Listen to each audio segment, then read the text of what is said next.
ಮುಂಚೆ ಎಲ್ಲ ಶಾಲೆಗಳಲ್ಲಿ ತಂದೆ ತಾಯಿಗಳು ಏನು ಹೇಳಿದ್ರ ಆ ಮಾತನ್ನು ಮಾಸ್ತರಾಗಿರ್ತಕ್ಕಂಥವ್ರು ಕೇಳ್ತಾ ಇದ್ದರು. ಮತ್ತು ಅಷ್ಟೇ ಅಲ್ಲದೆ ಅವರು ಹೇಳಿದ ಮಾತುಗಳನ್ನು ಅಲ್ಲಗಳಿತಾ ಇರಲಿಲ್ಲ. ಆದರೆ ಈಗೀಗ ಕೆಲವು ಮಾಸ್ತರ್ಗಳು ಅಥವಾ ಅವರಿಗೆ ಕೊಡ್ತಕ್ಕಂಥ ಮಾರ್ಗದರ್ಶನವೇ ಅದೇ ಥರ ಇದೆಯೋ ಏನೋ ಗೊತ್ತಿಲ್ಲ. ಆಹಾರದ ವಿಚಾರಕ್ಕೆ ಸಂಬಂಧಪಟ್ಟಂತೆ ಶಾಲೆಗಳಲ್ಲಿ ನ್ಯೂನತೆ ಆಗ್ತಾ ಇದೆ ಮತ್ತು ಅಷ್ಟೇ ಅಲ್ಲದೆ ಮಕ್ಕಳಿಗೆ ಅದು ದುಷ್ಪರಿಣಾಮ ಆಗ್ತಾ ಇದೆ. ಹಳ್ಳಿಗಾಡಿನ ಮಕ್ಕಳಲ್ಲಿ ಹೆಚ್ಚಿನದಾಗಿ ಆಕಳ ಹಾಲು ಅಥವಾ ಎಮ್ಮೆಯ ಹಾಲನ್ನು ಅವರು ಕುಡಿದಿರ್ತಾರೆ, ಅದಕ್ಕೆ ಅವರು ಒಗ್ಗಿರ್ತಾರೆ.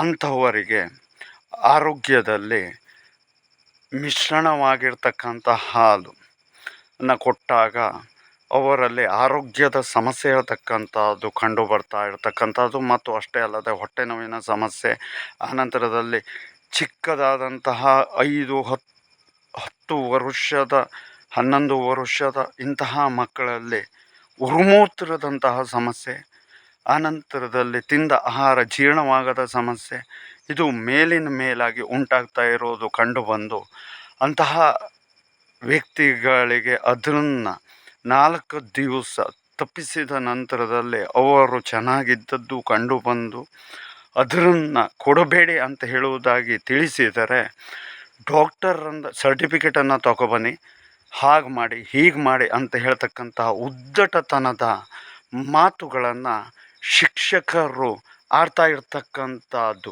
ಶಿಕ್ಷಕರ ಜವಾಬ್ದಾರಿ ಮಕ್ಕಳನ್ನು ಬೆಳೆಸತಕ್ಕಂಥದ್ದು ಅಥವಾ ಮಕ್ಕಳಿಗೆ ಶಿಕ್ಷಣವನ್ನು ಕೊಡತಕ್ಕಂಥದ್ದು. ಡಾಕ್ಟರ್ ಇದು ಹೇಳ್ತಕ್ಕಂಥದ್ದು. ಇನ್ನು ಡಾಕ್ಟರು ರೋಗ ಬಂದಾಗ ಅವರಿಗೆ ಟ್ರೀಟ್ಮೆಂಟನ್ನು ಕೊಡ್ತಕ್ಕಂಥದ್ದೇ ಹೊರತು ರೋಗ ಉಂಟಾಗುವುದು ಹೇಗೆ ಅಂತ ಕಂಡುಬಂದು ರೋಗದಿಂದ ಅವರು ಸಾಯಲಿಕ್ಕೆ ಆದ ನಂತರದಲ್ಲೇ ಇಂಥದ್ರಿಂದಾಗಿತ್ತು ಅಂತ ಹೇಳಲಿಕ್ಕೆ ಅವರ ಮಾತನ್ನು ಕೇಳುವುದು, ಅಥವಾ ತಂದೆ ತಾಯಿಗಳಾದಂಥವರು ತಮ್ಮ ಮಕ್ಕಳಿಗೆ ಯಾವ ಆಹಾರ ಉತ್ತಮ ಅಂತ ಹೇಳುವುದಾಗಿ, ತಾಯಿಯೇ ಮೊದಲ ದೇವರು ಅಂತ ಹೇಳುವುದಾಗಿ ಮಕ್ಕಳಿಗೆ ಕಲಿಸ್ತಕ್ಕಂಥದ್ದು, ತಿಳಿಸ್ತಕ್ಕಂಥದ್ದು ಇದು ಗೊತ್ತಿರುವಂತಹ ವಿಚಾರ ನಮ್ಮಗಳಿಗೆ.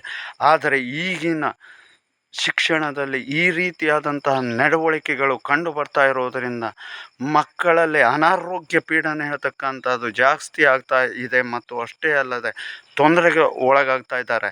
ಇಂತಹ ಮಕ್ಕಳಿಗೆ ತೊಂದರೆ ಏನಾದರೂ ಉಂಟಾದರೆ ಅದಕ್ಕೆ ಡಾಕ್ಟರ್ ಆಗಿರ್ಬೋದು ಅಥವಾ ಶಿಕ್ಷಣ ಶಾಲೆಯಲ್ಲಿ ಶಿಕ್ಷಣ ಕೊಡುವಂತಹ ಅಧಿಕಾರಿಗಳನ್ನೇ ಹೊಣೆಯಾಗಿ ನೀವು ಮಾಡಬೇಕು ಅಂತ ಹೇಳುವುದಾಗಿ ಈ ಮೂಲಕವಾಗಿ ನಾನು ತಿಳಿಸ್ಲಿಕ್ಕೆ ಇಷ್ಟಪಡ್ತೇನೆ.